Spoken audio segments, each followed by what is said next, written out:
우리가 오늘 읽은 본문의 말씀 중심으로 내게 은총을 베풀리라 라는 제목으로 우리 말씀의 은혜를 함께 나누기 원합니다. 여러분, 지금까지 우리가 지켜본 다윗의 일생은 어떤 일생이었습니까? 늘 긴장해야 했고 또 늘 도망 다녀야 했고 도저히 이해할 수 없는, 설명이 안 되는 그런 배척을 당하고 공격을 당하는, 정말 억울하고 상처가 많은 그런 인생의 주인공이 다윗이었습니다. 근데 그럼에도 불구하고 하나님께서 이 다윗과 동행하시니까 그 모든 고난을 다 이겨내고 최종 승리자는 바로 이 다윗이 되었던 겁니다. 그래서 우리가 성경의 다윗을 보면 이런 생각을 하게 됩니다. 이 세상에 어떤 힘도 하나님의 은혜보다 강한 힘은 없구나. 하나님과 동행하는 인생보다 더 강한 인생은 없구나. 이걸 우리가 이제 깨닫게 되는 것입니다. 다윗의 삶은 한마디로 정리를 하면 은혜의 삶이었다, 이렇게 볼 수가 있는 거죠. 그래서 사무엘하 7장 18절을 보시면 다윗은 왕이 된 뒤에 하나님 앞에 이런 기도를 드립니다. 다윗 왕이 여호와 앞에 들어가 앉아서 이르되, 주 여호와여, 나는 누구이오며 내 집은 무엇이기에 나를 여기까지 이르게 하셨나이까. 이제 왕이 된 뒤에 하나님 앞에 엎드려서 생각을 하는 거예요. 그리고 기도를 하는 거예요. 생각하면 생각할수록 다윗의 입에서 나오는 고백이 뭐죠? 하나님, 내가 뭐라고? 하나님, 우리 집이 뭐라고? 하나님, 어떻게 이런 은혜를 준비하셨고 이런 은혜를 베푸시는 겁니까? 이 고백이 다윗의 입에서 나왔던 겁니다. 여러분, 다윗은 은혜를 받은 사람이었고요, 받은 은혜를 아는 사람이었고요, 그 은혜를 가지고 인생을 승리한 사람이 다윗이었습니다. 근데 더 귀한 게 뭐냐면 다윗은 이 은혜를 자기가 독점하려고 하지 않았습니다. 그래서 1절에 보면 그 사람에게 은혜를 베풀리라. 3절에도 보시면 그 사람에게 하나님의 은혜를 베풀고자 하노라. 7절에도 보면 내게 은총을 베풀리라. 그의 입에서 계속 나오는 단어가 은혜, 은총, 은혜, 은총. 근데 이걸 계속 베풀려고 합니다. 다윗의 마음속에는 샘솟듯이 마르지 않는 은혜가 계속 솟아 나오고 있었습니다. 그리고 그 은혜가 흘러서 넘치는 그런 삶을 살았던 거죠. 다윗이 왕이 되었으니까, 다윗이 힘을 갖게 되었으니까 이런 생각을 한 거 아니냐, 그렇게 말할 수 있습니다. 근데 그게 아니었죠.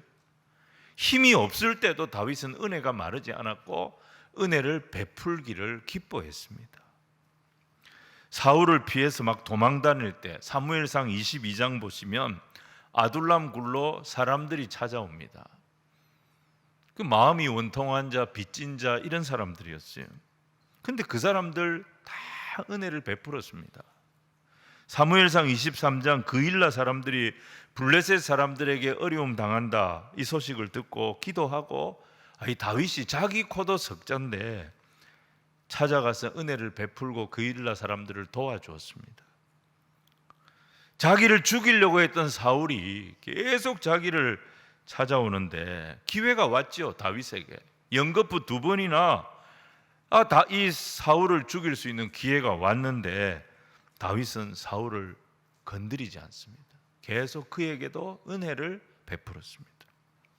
사무엘상 30장에 아말렉 군대를 추격할 때 길에서 누굴 만납니까? 병들어 가지고 길바닥에 버려진 아말렉 병사, 이 애굽 출신의 아말렉 병사를 만나죠. 그 사람에게도 은혜를 베풀었어요. 아말렉과의 전쟁에 승리하고 딱 돌아오니까 함께 참전했던 400명하고 참전하지 않았던 200명이 딱 갈라져 버렸어요. 전리품 분배 문제 때문에 딱 갈라져 버렸어요. 그때 다윗이 어떻게 합니까? 모두에게 은혜를 베풉니다. 똑같이 전리품을 나누도록 했습니다. 그러니까 다윗은 강할 때나 약할 때나, 왕이 되었을 때나 도망 다닐 때나 항상 은혜를 생각하는 사람이었고, 은혜에 감사하는 사람이었고, 그 은혜를 베풀 줄 아는 사람이었어요. 그래서 우리가 다윗에게서 뭘 보느냐? 교회의 모습을 보는 거예요. 다윗에게서 뭘 보느냐? 그리스도인이 어떻게 살아야 하는지를 보는 거예요. 8장에 보시면 다윗은 모든 전쟁에 승리하죠. 승승장구하는 인생을 삽니다. 모든 나라들이 이제 다윗을 두려워했습니다. 그를 우러러봤습니다. 이제는 좀 누릴 수 있습니다. 이제는 좀 자기 과시하며 살아도 누가 뭐라 할 사람 없는데, 다윗은 또 찾고 있습니다. 뭘 찾고 있습니까? 은혜 베풀 곳을 찾고 있어요. 내가 이 은혜를 어디로 흘려보낼까? 누구를 찾아냅니까? 원수의 집안 아닙니까? 사울의 집안은 그 원수의 집안에 그래도 자기를 사랑해서 자기에게 은혜를 베풀어 주었던 그 요나단을 기억하고 요나단의 후손 중에 살아있는 자가 없는지를 찾기 시작합니다. 자, 1절 말씀을 우리 같이 한번 읽겠습니다. 시작. 다윗이 이르되 사울의 집에 아직도 남은 사람이 있느냐? 내가 요나단으로 말미암아 그 사람에게 은총을 베풀리라 하니라. 그랬더니 있다는 거예요. 사울의 종 시바가 찾아와서 다윗에게 정보를 줍니다. 3절 4절 우리 계속해서 읽겠습니다. 시작. 왕이 이르되 사울의 집에 아직도 남은 사람이 있느냐? 내가 그 사람에게 하나님의 은총을 베풀고자 하노라 하니, 시바가 왕께 아뢰되 요나단의 아들 하나가 있는데 다리 저는 자니이다 하니라. 왕이 그에게 말하되 그가 어디 있느냐 하니, 시바가 왕께 아뢰되 로드발 암미엘의 아들 마길의 집에 있나이다 하니라. 이 소식을 듣자마자 다윗은 사람을 보냅니다. 그리고 이 요나단의 아들을 데려오도록 합니다. 그러니까 다윗은 은혜를 베풀 때에도 미적거리지 않았어요. 아주 적극적이었어요.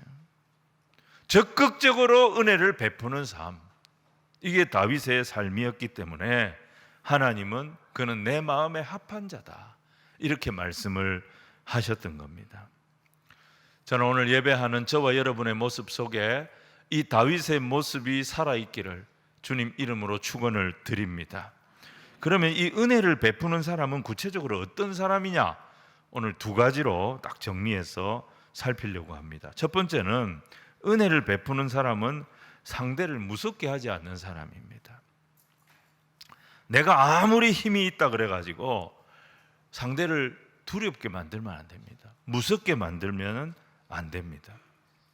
요나단의 아들 이름이 무비보셋이었습니다. 무비보셋. 근데 역대상 8장 34절을 여러분들 보시면요, 요나단의 아들은 무립바알이라 이렇게 돼 있어요. 무립바알이 무슨 뜻이냐면 바알에게서 나온 영웅이라는 뜻입니다. 아주 이교적인 그런 이름이죠. 근데 이 이교적인 이름 무립바알에서 무비보셋으로 아마 이 이름이 개명이 되었던 것 같아요. 무비보셋은 무슨 뜻이냐면 수치를 이겨낸 사람, 수치를 쫓아낸 사람, 부끄러움을 극복한 사람, 뭐 이런 뜻입니다. 근데 사실 여러분 보십시오. 무비보셋의 인생은 영웅과는 거리가 먼 인생입니다. 무비보셋의 인생은 수치를 쫓아낸 게 아니라 수치 덩어리였습니다. 첫째는 그는 망한 왕가의 마지막 남은 사람, 아무도 거들떠보지 않는 그런 사람이었습니다. 거기다가 그는 장애인이었어요. 두 다리를 쓰지 못하는 장애인이었어요. 영웅은 무슨 영웅입니까? 이 사람이 자기 스스로 자기를 어떻게 표현했습니까? 죽은 개 같은 인생, 쓰레기 같은 인생이라고 생각하면서 살았던 사람입니다. 근데 이 사람이 누구를 만납니까? 다윗을 만난 거예요. 은혜의 사람 다윗을 딱 만나서 그 수치를 뛰어넘어 버린 거예요. 그 수치를 쫓아내 버린 거예요. 그 수치를 극복한 거예요. 이게 무비보셋입니다. 처음에는 다윗이 오라 그러니까 자기를 죽이려고 그러나 굉장히 두려워했습니다. 근데 다윗이 뭐라고 합니까? 우리 7절 말씀을 같이 한번 읽겠습니다. 시작. 다윗이 내가 반드시 내 아버지 요나단으로 말미암아 내게 은총을 베풀리라. 내가 내 할아버지 사울의 모든 밭을 다 내게 도로 주겠고 또 너는 항상 그 상에서 떡을 은혜를 아는 사람은요 공포 분위기를 만들지 않습니다. 은혜를 아는 사람이 있으면 다른 사람 비참하게 만들지 않습니다. 창세기 50장 보시면 야곱이 죽습니다. 야곱이 죽고 나서 이 야곱의 아들들이 걱정을 합니다. 이제 아버지 돌아가셨으니 요셉이가 우리를 복수할 텐데 우리가 그러면 어떡하냐.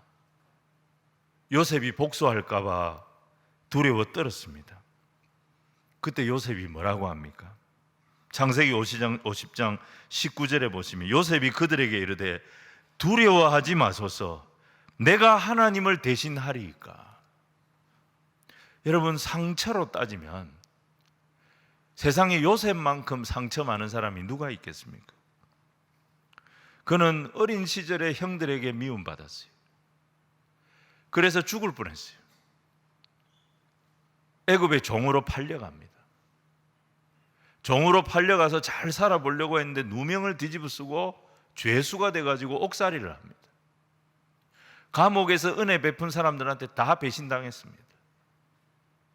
사람에게 입은 상처로 따지면 요셉만큼 상처 많이 받은 사람 없습니다. 근데 그의 인생 주제는 자기가 받은 상처가 아니었어요. 내가 어떻게 살아왔는 줄 알아? 내가 얼마나 상처 많이 받았는 줄 알아? 요셉은 그런 소리를 안 합니다.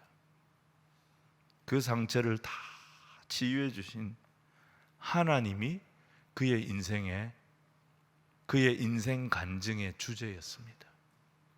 여러분 20절 21절을 계속해서 한번 읽어보겠습니다. 시작. 당신들은 나를 해하려 하였으나 하나님은 그것을 선으로 바꾸사 오늘과 같이 많은 백성의 생명을 구원하게 하시려 하셨나니 당신들은 두려워하지 마소서.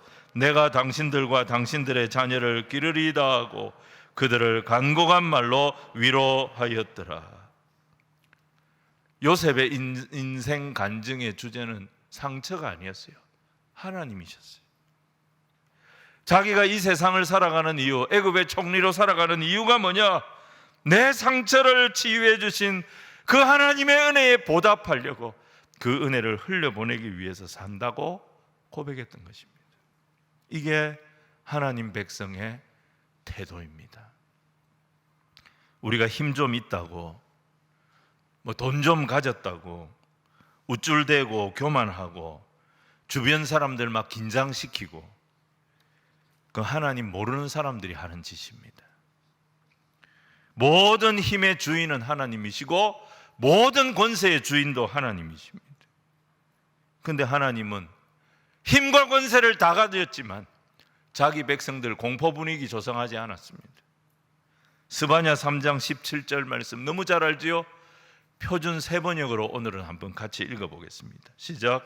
주 너의 하나님이 너와 함께 계신다.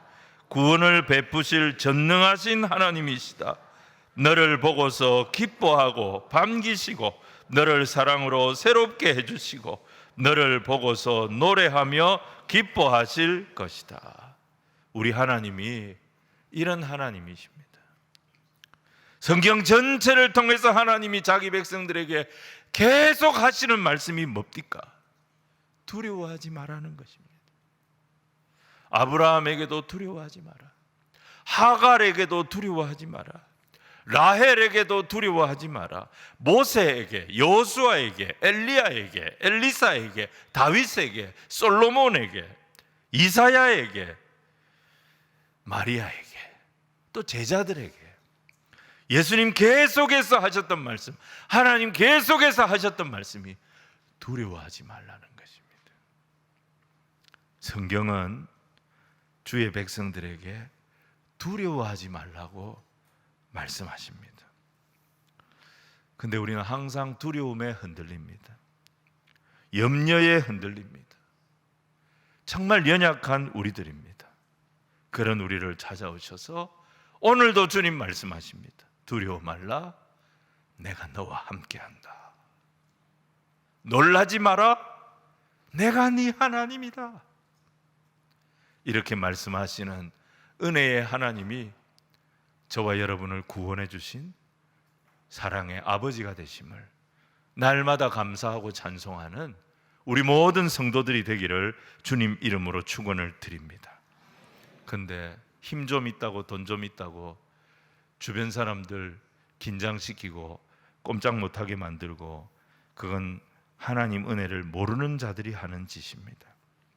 오늘 다윗은요, 원수 집안의 생존자입니다.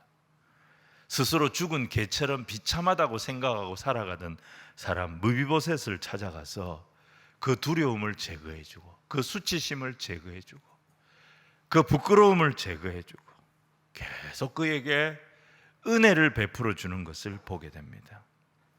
이 모습 속에 우리가 누구를 봅니까? 다윗의 모습 속에서 무비보셋 같은 인생, 정말 쓰레기 같은 인생, 죄악 속에 소망 없이 살아가던 우리를 찾아오셔서 모든 수치와 죄를 씻어주시고 이기게 해주신 우리 주 예수 그리스도의 모습을 발견하는 것입니다.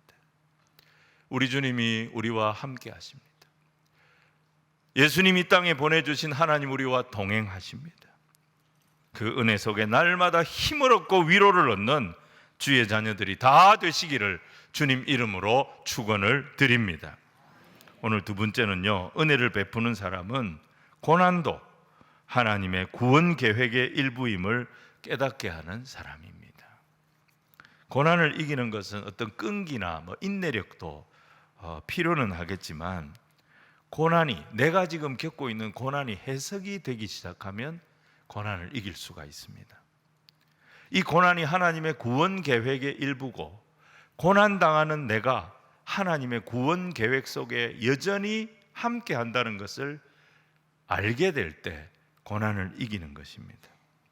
다윗을 만나기 전에 무비보셋은 절망이었습니다. 사울의 집안은 완전히 망한 집안입니다. 그래서 그의 주변에는 그를 도울 자가 아무도 없었습니다. 게다가 그는, 이 무비보셋은 장애인이었습니다. 혼자서는 아무것도 할 수 없는 그런 사람이었습니다. 그런데 그가 다윗을 만났어요. 자기의 비참한 인생, 설명할 방법이 없고 도저히 이해가 안 되고 납득이 안 되는 그런 인생입니다. 나는 쓰레기 같은 인생이다. 자기 인생을 저주하며 살았던 사람이 무비보셋이. 그런데 다윗을 만났을 때 그 비참한 인생이 하나하나 해석이 되기 시작합니다. 자기 인생이 해석이 되기 시작하니까 그는 수치를 이기는 사람이 됐고 부끄러움을 극복하는 사람이 되었던 것입니다. 여러분, 출애굽기에 보면 하나님께서 모세를 부르실 때 모세는 처음에 완강하게 거부하죠. 나는 입이 뻣뻣하고 혀가 둔한 사람입니다. 이걸 원문 그대로 하면은 심하게 말을 더듬는 사람입니다, 이런 뜻입니다. 그러니까 이 모세는 사람 앞에서 연설이 안 되는 사람이었습니다. 대화가 안 되는 사람이었습니다. 근데 하나님 뭐라고 말씀하십니까? 여호와께서 그에게 이르시되 누가 사람의 입을 지었느냐? 누가 말 못하는 자나 못 듣는 자나 눈 밝은 자나 맹인이 되게 하였느냐? 나 여호와가 아니냐? 이제 가라. 내가 네 입과 함께 있어서 할 말을 가르치리라. 말 못하는 거, 귀 못 듣는 거, 눈 못 보는 거 너무너무 비참합니다. 근데 그 모든 것이 어디에 있느냐? 하나님의 능력과 하나님의 구원 안에 있다는 것입니다. 사랑하는 성도 여러분, 인생을 살아가면서 우리는 많은 일들을 경험합니다. 그 많은 일들을 경험하면서 내 인생에 왜 이런 일이 있는가? 그거 다 설명이 되고 이해가 되고 납득이 되십니까? 이해할 수 없는 일들 투성입니다. 도저히 받아들일 수 없는 일들 투성이에요. 닉 부이치치를 보십시오. 그 사람 43살입니다. 근데 태어날 때부터 사지가 없이 태어났습니다. 이걸 어떻게 받아들여야 됩니까?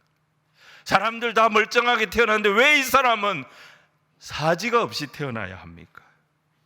근데 이 장애인이요, 자신의 장애를 가지고 전 세계의 수백만 명, 700만 명이 넘는 사람들에게 복음을 전하는 목회자가 됐습니다. 여러분, 이 사람이 결혼해서 이남 이녀의 아버지가 됐습니다. 우리보다 훨씬 낫습니다. 사도 바울을 보세요. 육체에 가시가 있었습니다. 이해가 되지 않았습니다. 내가 하나님 전도자로, 복음 증거자로 살겠다고 결단하고 나섰는데 왜 나에게 하나님 이런 고통의 문제 하나 해결을 못 해주시는 겁니까? 그는 이해가 안 됐습니다. 근데 고린도후서 12장 9절에서 하나님은 그 가시의 의미가 뭔지를 해석해 주셨습니다. 내 은혜가 내게 족하도다. 이는 내 능력이 약한 데서 온전하여 짐이라. 하나님이 말씀해 주신 거예요. 하나님의 능력은 우리가 약할수록 온전해진다. 이 말씀을 해주셨어요. 바울은 하나님의 말씀을 통해서 자기 고난이 해석되기 시작하니까 그 다음 절 10절에 놀라운 고백을 합니다. 우리 10절 말씀을 같이 읽겠습니다. 시작. 그러므로 내가 그리스도를 위하여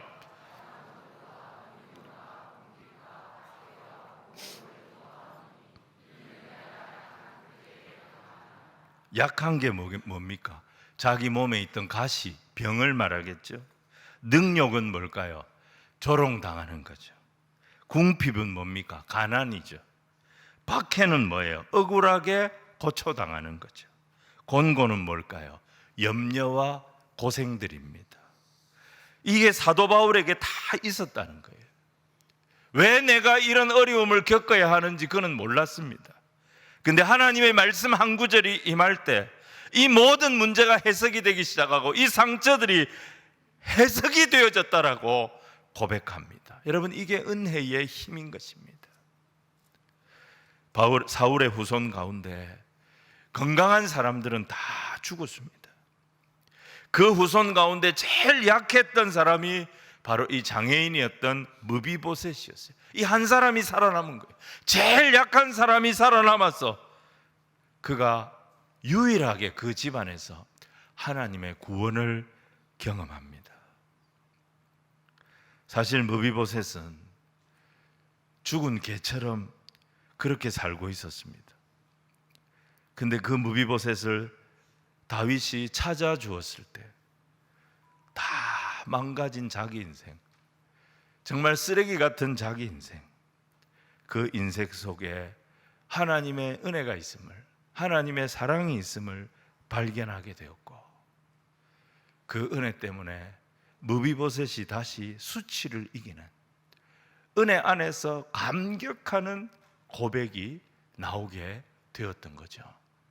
7절 8절 말씀을 우리 다시 한번 읽겠습니다. 시작.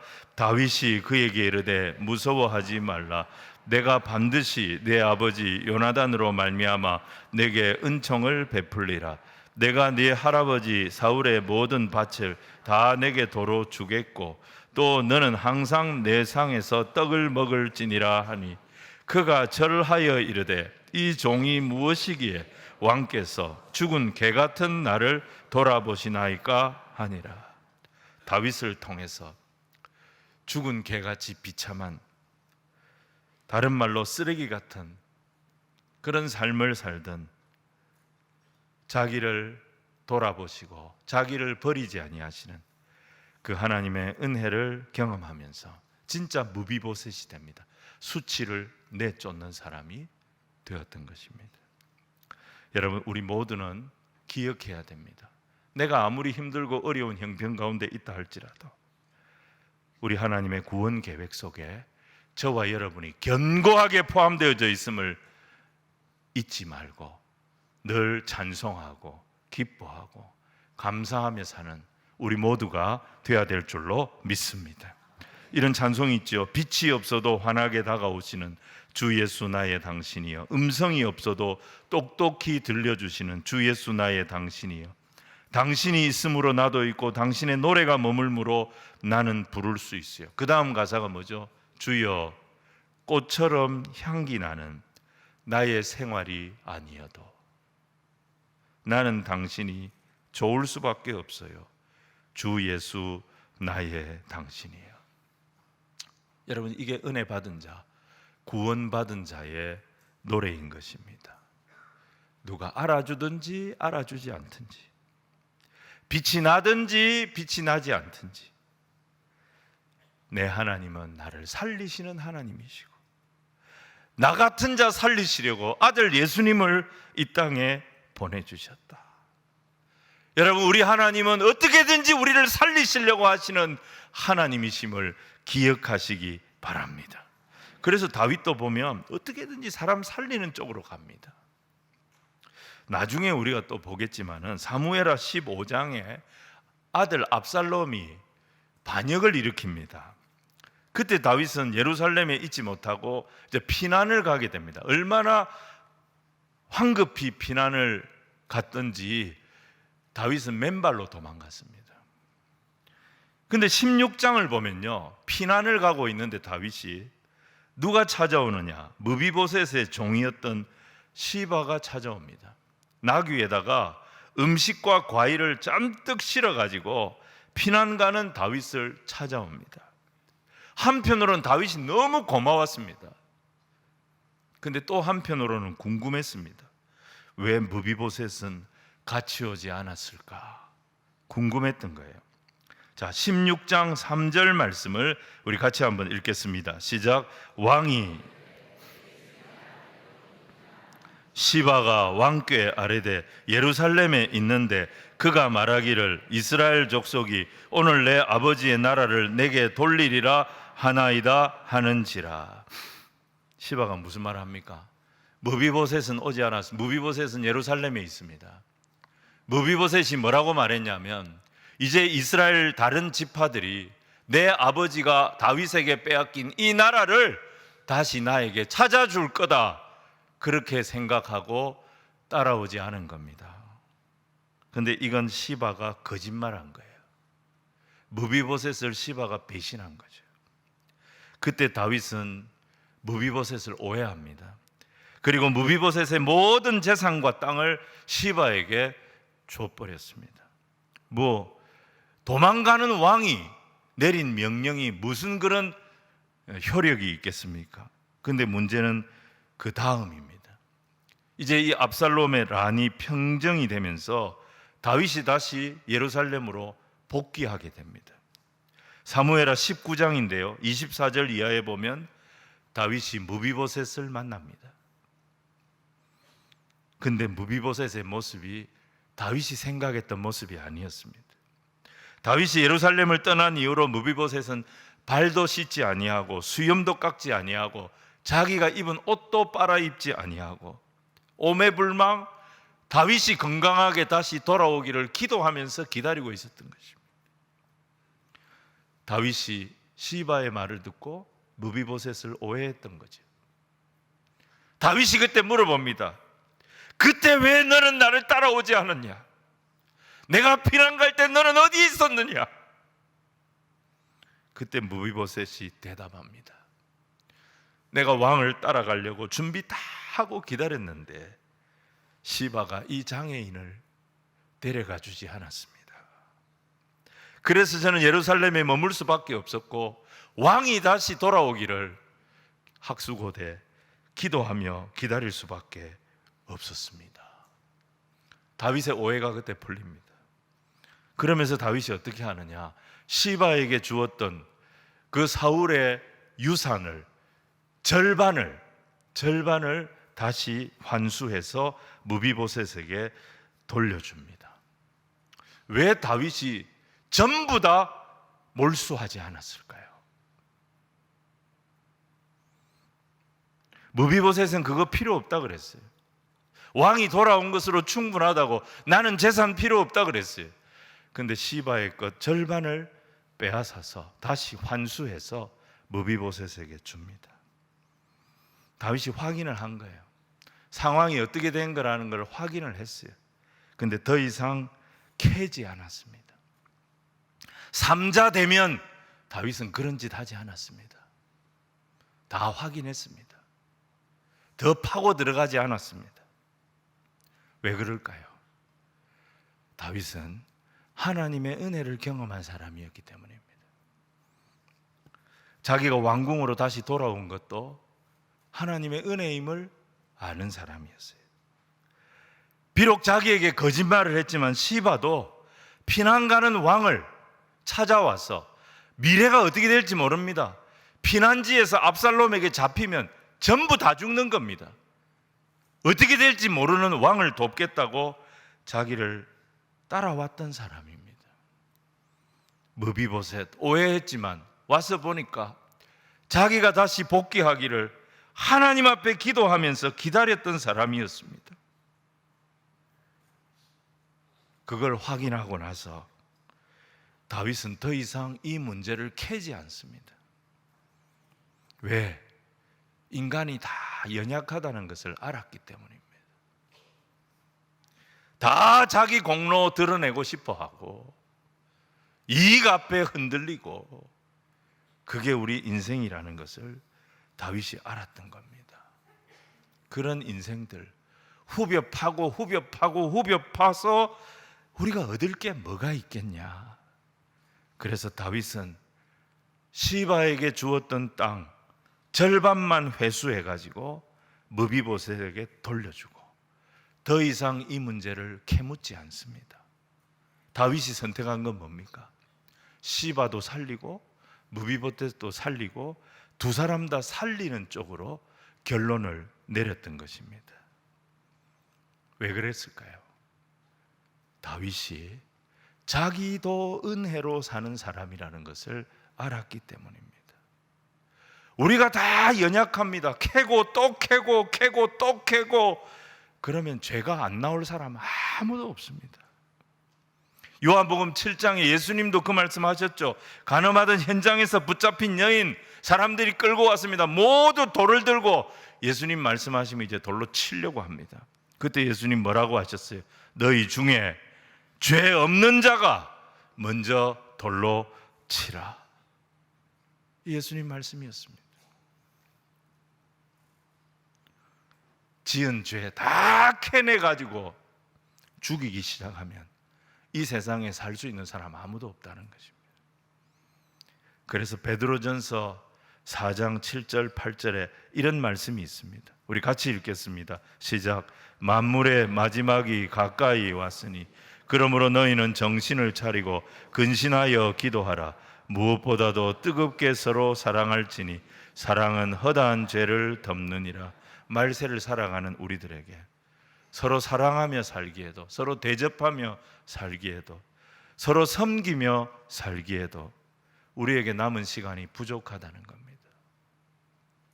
말세를 살아가는데 천년만년 살 것 같이 은행에도 넣어놓고 금고에도 넣어놓고 땅에도 묻어놓고 그거 가지고 사람 사랑하고 사람 대접하고 사람 섬기는데 쓰기에도 남은 시간이 부족하다. 그러면서 베드로가 했던 말이 서로 뜨겁게 사랑하자. 내가 경험해 보니까 사랑만이 허다한 죄를 덮더라. 이게 베드로전서의 가르침이거든요. 베드로가 이 사랑을 경험했던 거죠. 십자가 앞에서 나는 예수를 모른다고 부인했던 사람입니다.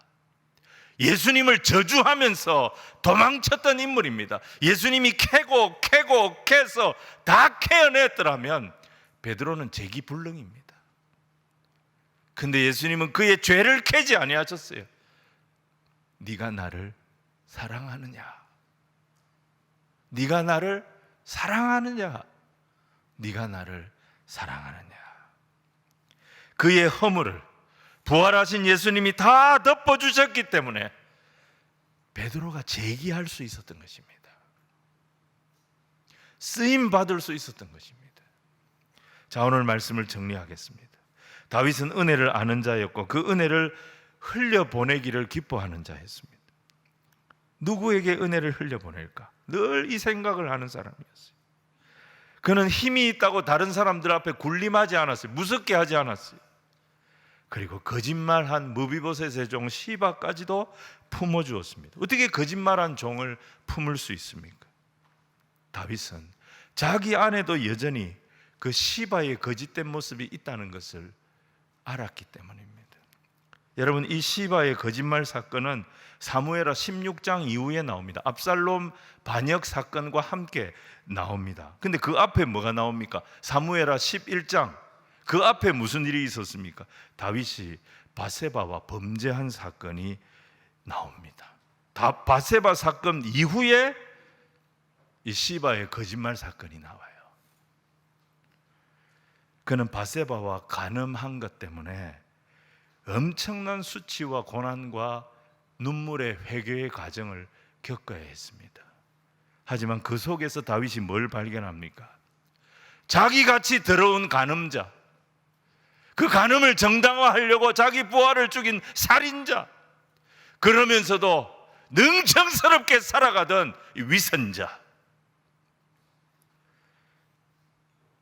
그런 자기를 버리지 아니하시고 회개하고 돌아올 기회를 주신 하나님의 은혜를 경험했던 거예요. 다윗이 만난 하나님은 죽이는 하나님이 아니라 살리는 하나님이셨어요. 그래서 시편 32편에 이런 고백합니다.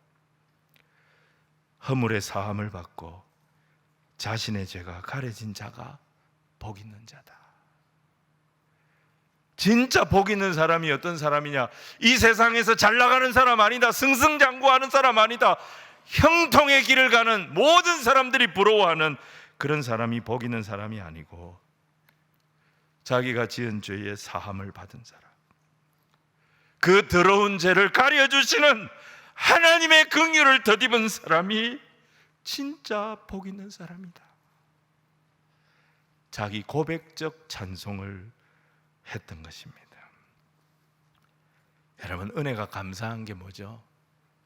나 같은 자를 살려주시는 하나님의 사랑이기 때문입니다. 예수님의 십자가가 은혜의 실체 아닙니까? 죄인은 지은 죄로 말미암아 죽어야 하는 것이 법입니다. 그런데 하나님은 아들 예수님을 대신 죽이는 방법을 쓰셔서 우리를 살려내셨습니다. 이게 은혜인 거예요. 세상 어디에 이런 말 있습니까? 조물주가, 신이 자기를 죽였어 피조물을 살리는 그런 은혜의 스토리가 세상 어디에 있습니까? 그래서 우리는, 은혜 받은 우리는 날마다 이 다짐을 해야 합니다. 눈 떠서 눈 감을 때까지 이 은혜를 찬송하는 자가 되게 하여 주옵소서. 주님, 내 안에 은혜가 마르지 아니하고 샘솟듯이 이 은혜가 솟아나는 그런 인생 살게 하여 주옵소서. 이런 찬송이 있습니다. 생수의 강이 내게서 흐르네.